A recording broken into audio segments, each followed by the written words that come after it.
Ben giderim galiba. Şunu koyup gideyim ben. Canım, hiç yerde aydır yerim yok yani. Ferhatla.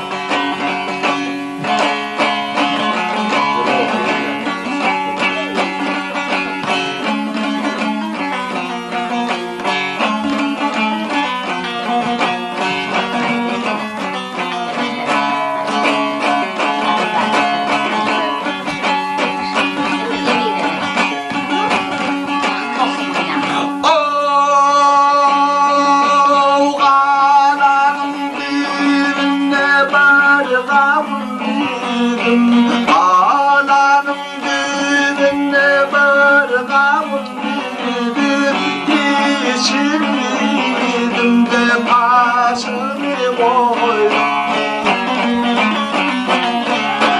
Eyeti gelende yönüne gidip elinde yarı elpeteler.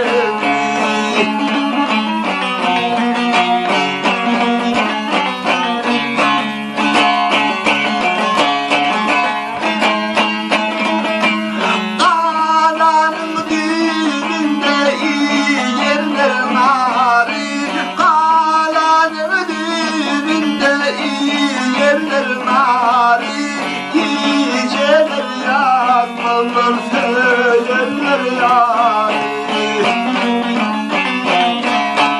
Gülpülerim her tari tutarım tari, elinde yani elpeteler.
Bağladım kollarım başa,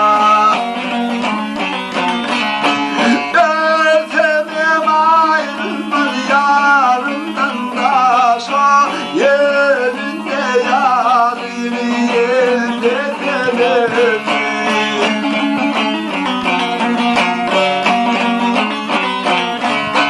Örtemem ayrılmaz yarımdan taşa,